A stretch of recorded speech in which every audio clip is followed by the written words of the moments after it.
नमस्कार, बहुत स्वागत है आप सभी का खबरों के सफर में। मैं हूं आपके साथ ज्योति यादव। तो बुलेटिन की शुरुआत करेंगे इस वक्त की बड़ी खबर के साथ। भारतीय कुश्ती संघ के पूर्व अध्यक्ष बृजभूषण पर 6 बालिग पहलवानों के यौन शोषण केस की मंगलवार को एमपी एमएलए कोर्ट में सुनवाई होगी, जिसमें दिल्ली पुलिस की ओर से दाखिल 1500 पन्नों की चार्जशीट पर सुनवाई की जाएगी।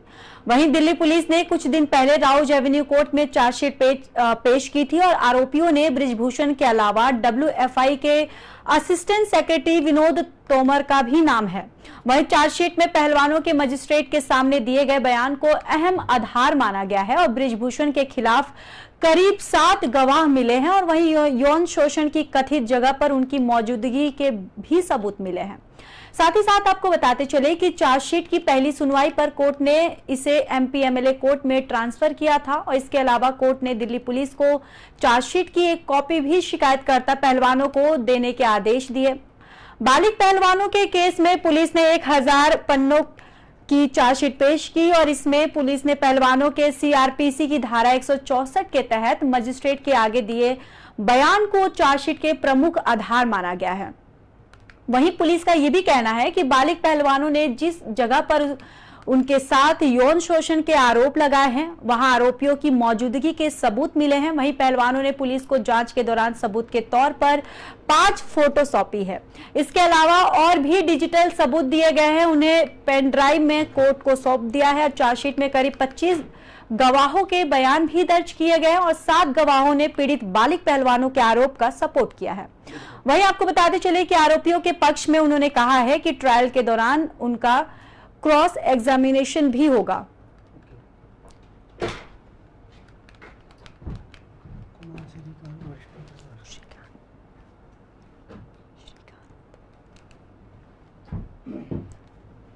तो इसी खबर पर हमारे साथ चर्चा करने के लिए श्रीकांत जी जुड़ चुके हैं, वरिष्ठ पत्रकार हैं। श्रीकांत जी, बहुत बहुत स्वागत है। जी बताइए प्लीज। श्रीकांत जी, जिस तरीके से बृजभूषण पे ये जो महिलाओं ने यौन शोषण का आरोप लगाया है, वहीं जो एक पॉक्सो एक्ट के तहत भी आरोप लगा था कि वो जो भी आरोप था उन्होंने वापस ले लिया है, तभी कहीं ना कहीं किस तरीके से अगर देखा जाए कि बृजभूषण को कहीं ना कहीं राहत मिली है? देखिए, वो राहत नहीं थी। एक तरीके से देखा जाए तो जो मामला आया था और एक तरीके से देखा जाए तो वो बयान से पलटे थे। 164 के तहत जो बयान दर्ज किया था बॉस्को को लेकर और बाद में दो एफिडेविट जो कोर्ट में सबमिट हुए थे और पुलिस के सामने सबमिट हुआ था, उससे ये पता चलता है कि जब बॉस्को की बात की जा रही थी उस वक्त वो जो लड़की थी वो 18 वर्ष के ऊपर थी।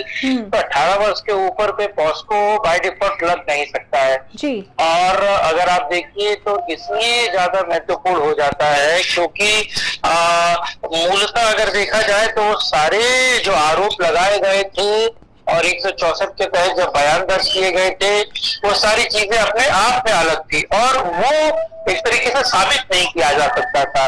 और अगर आप देखिए कोर्ट में जो चीजें साबित नहीं हो सकती, चार्जशीट में वो चीजें नहीं आती, तो फिर एक तरीके से उस पर बात भी नहीं हो पाएगी। और मुझे लगता है इसको लेकर कोर्ट भी जानती है, एफआईआर चार्जशीट में भी वो सब अलग अलग जो पॉइंट्स हैं वो वहां मौजूद है। तो हमें लगता है कि इन सारे मुद्दों पर एक तरीके से बात की जानी चाहिए, देखना क्या चाहिए। और मुझे लगता है कि अभी भी मामला अगर कोर्ट के अधीन है, एमपी एमएलए कोर्ट इस मामले की सुनवाई कर रही है, चार्जशीट फाइल हो गई है। अब ये होगा कि बहस किस तरीके से दोनों पक्षों में होती है कोर्ट में, ये देखना पड़ेगा। जी श्रीकांत जी, वही अगर देखा जाए पुलिस ने पहलवानों के सीआरपीसी की धारा 164 के तहत मजिस्ट्रेट के आगे ये बयान भी चार्जशीट का प्रमुख आधार माना गया है। नहीं, वो तो है 164 के तहत तो बयान दर्ज हुआ, लेकिन 164 के तहत जो बयान दर्ज हुए हैं उसको रीप्लांट किया गया, यानी कि उसको बार बार जब पुलिस आप किसी व्यक्ति से सवाल पूछते हैं और बदले में पुलिस तकरीबन 206 सवाल पूछती है, क्रॉस एग्जामिनेशन होता है और हर बार आप सवाल का अलग जवाब देते हैं, तो कहीं ना कहीं आप कानूनी तौर पर भी ये इस बात को माना जाता है कि कहीं ना कहीं कोई कमी है, कोई गलती है या फिर कोई चीज आपने गलत तरीके से उसको बताया है। तो मुझे लगता है इस पर भी अब बात होगी अब दोनों पक्ष अलग तरीके से इस मुद्दे पर बात करेंगे, कोर्ट में बहस होगी और कोर्ट में जो बहस होगी उसके आधार पर सारी चीजें निकल के आएंगी। जी श्रीकांत जी, वही मैं आपसे ये भी समझना चाहूंगी कि जिस तरीके से ये पहलवानों का प्रदर्शन इतने टाइम से चल रहा था, या ये आरोप प्रत्यारोप का जो दौर है ये भी इतने वक्त से चल रहा था, फिर भी अभी तक बृजभूषण की ना गिरफ्तारी हुई, ना ये लंबा केस चलता रहा, तो कहाँ ये फेलियर नजर आ रहा है?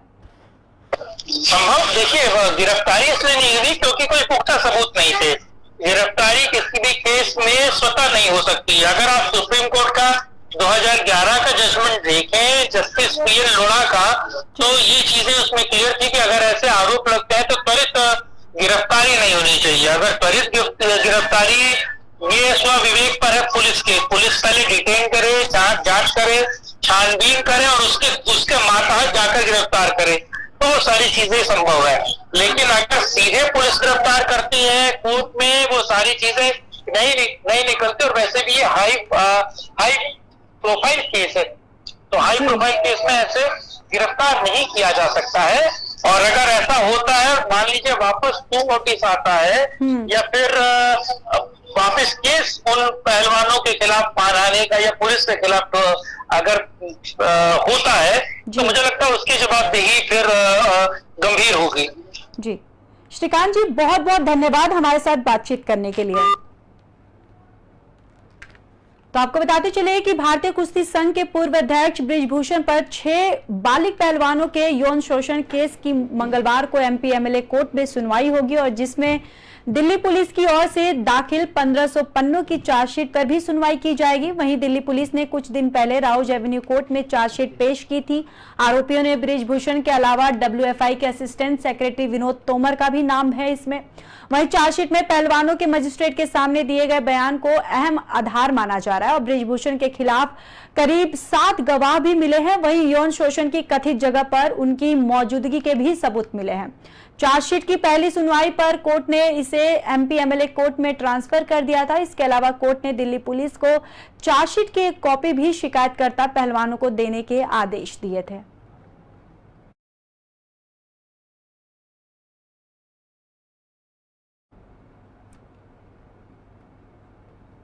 तो वहीं आपको बताते चले कि मणिपुर में कुकी और मैतेई समुदाय के बीच आरक्षण को लेकर पिछले 53 दिनों से वहां पर लगातार हिंसा जारी है। वहीं सुरक्षा बलों और पुलिस ने राज्य के 7 जिलों में सर्च ऑपरेशन चलाया है।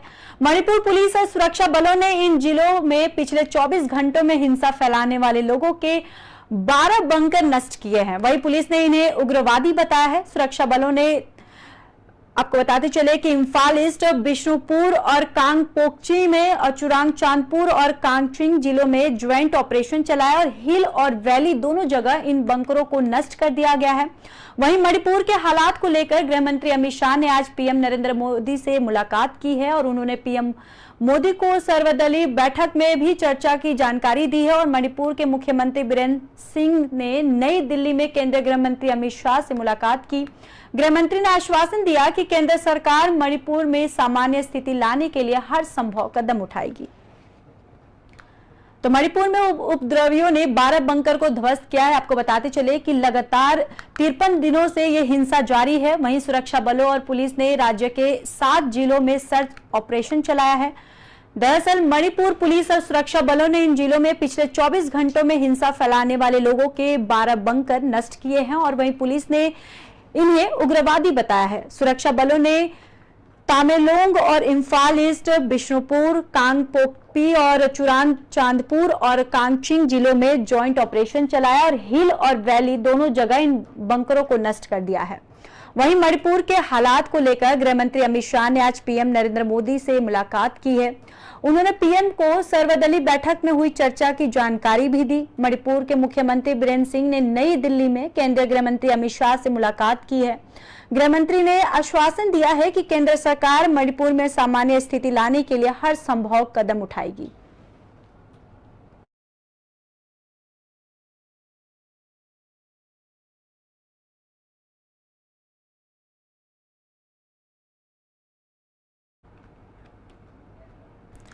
बढ़ते हैं अगली खबर की ओर। मौसम विभाग ने सोमवार को बताया कि 48 घंटों में मध्य प्रदेश समेत 25 राज्यों में भारी बारिश का अनुमान है और उधर हिमाचल प्रदेश के मंडी जिले में बारिश की वजह से पिछले 24 घंटे में लैंडस्लाइड की दूसरी घटना हुई और इस वजह से चंडीगढ़ मनाली NH 21 7 मील और 4 मील के पास 20 घंटे बंद रहा। इससे रूट पर 10 किलोमीटर लंबा जाम लगा है। वहीं सैकड़ों गाड़ियां जाम में फंस गई हैं और 20 घंटे की मशक्कत के बाद हाईवे का सिंगल लेन शुरू कर दिया। वहीं उत्तराखंड में भारी बारिश से बद्रीनाथ हाईवे बह गया है और सीएम पुष्कर सिंह धामी ने बताया कि खराब मौसम की वजह से केदारनाथ यात्रा रोक दी गई है। मौसम विभाग के मुताबिक झारखंड, हिमाचल, उत्तर प्रदेश और उत्तराखंड, जम्मू कश्मीर, मध्य प्रदेश, कोंकण, गोवा, छत्तीसगढ़, असम, मेघालय, नागालैंड, मणिपुर, मिजोरम, त्रिपुरा, अरुणाचल प्रदेश, ओडिशा, पश्चिम बंगाल, हरियाणा, पंजाब, दिल्ली और पूर्वी राजस्थान, गुजरात, मध्य प्रदेश, विदर्भ, तटीय कर्नाटक और केरल में आज और कल 2 दिन भारी बारिश की संभावनाएं हैं।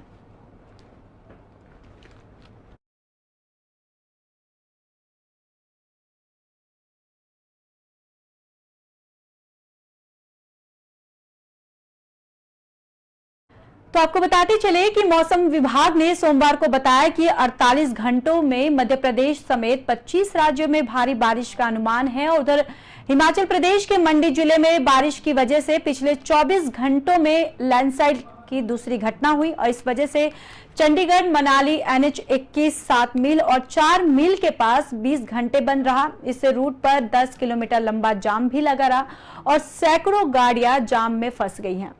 वहीं 20 घंटे की मशक्कत के बाद हाईवे का सिंगल लेन शुरू कर दिया गया और वहीं उत्तराखंड में भारी बारिश से बद्रीनाथ हाईवे बह गया। सीएम पुष्कर सिंह धामी ने बताया कि खराब मौसम की वजह से केदारनाथ यात्रा रोक दी गई है। मौसम विभाग के मुताबिक झारखंड, हिमाचल प्रदेश, उत्तराखंड सहित कई राज्यों में, तटीय कर्नाटक और केरल में भी आज और कल 2 दिन बारिश की संभावनाएं हैं।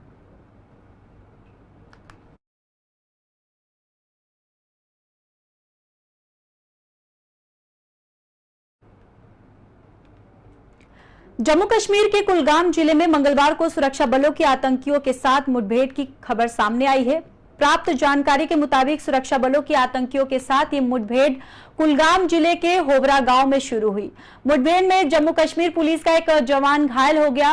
वहीं एक स्थानीय आतंकी को मुठभेड़ में ढेर कर दिया गया है। जानकारी के मुताबिक इस मुठभेड़ में मारा गया आतंकी सीमा पार से नहीं आया था बल्कि स्थानीय था, जिसकी पहचान आदिल अहमद लॉन के तौर पर हुई है और सामने आई जानकारी के मुताबिक मारा गया आतंकी आदिल हाल ही में अल बद्र संगठन से जुड़ा हुआ था। पुलिस और सुरक्षा बलों ने मौके से हथियार और गोला बारूद समेत कई आपत्तिजनक सामग्री भी बरामद की है। आतंकी कब्जे से काफी मात्रा में गोला बारूद और आपत्तिजनक चीजें बरामद की गई है। इलाके में तलाश भी की जा रही है और आगे की जानकारी जल्द साझा की जाएगी। वही जानकारी के मुताबिक आदिल अहमद लोन ने कुछ समय पहले ही अल बद्र नामक के आतंकी संगठन को ज्वाइन किया था। प्रफुल्ल बख्शी डिफेंस एक्सपर्ट कौन है? Praful Bakshi defence expert. प्रफुल्ल बख्शी। तो इसी खबर पर हमारे साथ चर्चा करने के लिए प्रफुल्ल बख्शी जी जुड़ चुके हैं, डिफेंस मिनिस्टर रह चुके हैं। प्रफुल्ल जी, बहुत बहुत स्वागत है आपका। Thank you. मैं डिफेंस एनालिस्ट हूँ, डिफेंस मिनिस्टर नहीं, ध्यान रखना। अच्छा, माफ कीजिएगा जी। प्रफुल्ल जी, लगातार जिस तरीके से जम्मू कश्मीर में ये जो मुठभेड़ हुई है उसमें एक आतंकी भी पकड़ाया है, तो उसको लेकर अभी क्या कुछ आप कहना चाहेंगे? देखिए, ऐसा है, ये तो रोज की खबर आ रही है जी कि आतंकी मारे जा रहे हैं या पकड़े जा रहे हैं। मतलब आतंकवाद की स्थिति में कभी नहीं आया जी, इसलिए आ रही है कि उनके जो सपोर्टर सेल्स है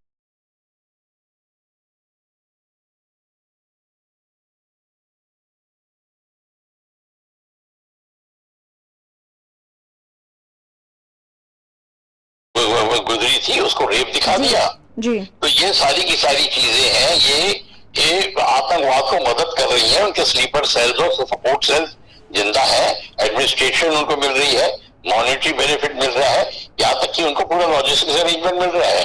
जब तक ये सब रहेगा, आपका आतंक रहेगा।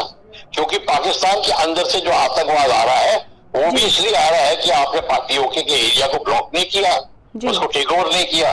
सो ना वो टेक ओवर किया है, ना आपने स्लीपर सेल निकाले हैं। वो इसलिए ये प्रॉब्लम आ रही है कि आपने इतनी सारी सिक्योरिटी एजेंसियां एक जगह लगाई हुई हैं जम्मू एंड कश्मीर में। हर एक ही घूम रहा है, सिक्योरिटी एजेंसी का हेड है, हर एक झंडा लगा रहा है, और इतनी सारी इंटेलिजेंस एजेंसियां हैं, कोऑर्डिनेशन नहीं है। जब तक एक कमांड और कंट्रोल के अंदर पूरी जम्मू एंड कश्मीर नहीं होगी, और ये अपने मन में आप ठान लीजिए कि ये डेंजरस एरिया है, ये करना है हमने, इसमें कोई ईगो नहीं है, कोई हमको इमेज नहीं दिखानी, हमको ठीक करना है। और इसलिए एक कमांड एंड कंट्रोल की जरूरत है, और सारी की सारी एजेंसियां उस कमांडर को रिपोर्ट करेंगी।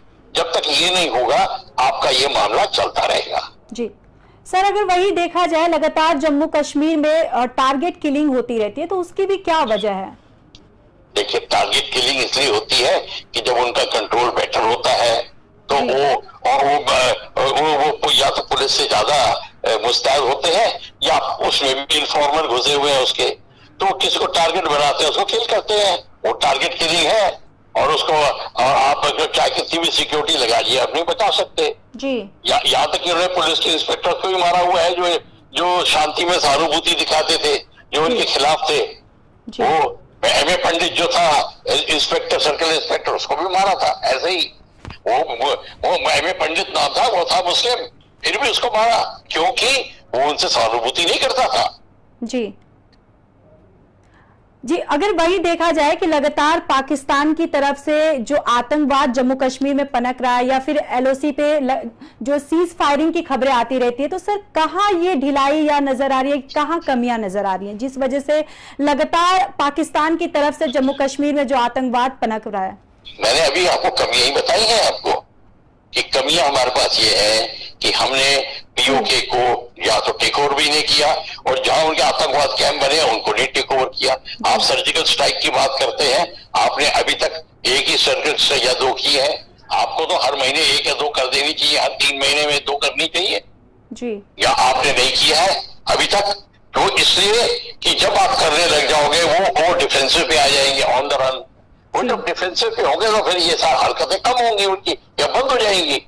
आप उनको डिफेंसिव पे रखिए, और फिर अपने उन एरिया को टेक ओवर करिए। दुनिया की सपोर्ट आपके साथ है, आप कर सकते हैं। और देखिए, इसमें फ्री लंचेस होते नहीं है, आपको कुछ ना कुछ मेहनत करनी पड़ेगी, खून पसीना बहाना पड़ेगा, नहीं तो ऐसे नहीं होगा मामला काम।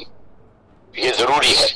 जी प्रफुल्ल जी, बहुत बहुत धन्यवाद अपना कीमती वक्त हमें देने के लिए। शुक्रिया बुलाने के लिए आपके पास, थैंक यू।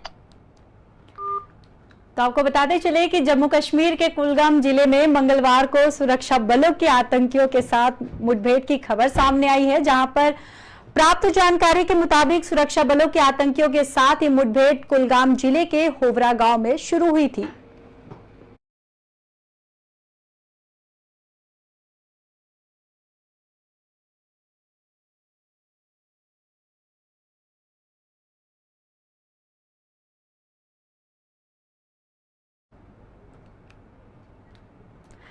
तेलंगाना में आने वाले लोकसभा चुनाव को लेकर कांग्रेस ने अपनी तैयारियां शुरू कर दी। इस मौके पर पवन खेड़ा ने कहा कि पूरे देश में बदलाव की हवा महसूस हो रही है। ये बदलाव की हवा भारत जोड़ो यात्रा से शुरू हुई, जिसका असर आपने कर्नाटक में देखा। आज तेलंगाना के कई महत्वपूर्ण नेता कांग्रेस पार्टी से जुड़ रहे हैं, और इन सभी ने पार्टी के शीर्ष नेताओं से भी मुलाकात कर लंबी बातचीत की।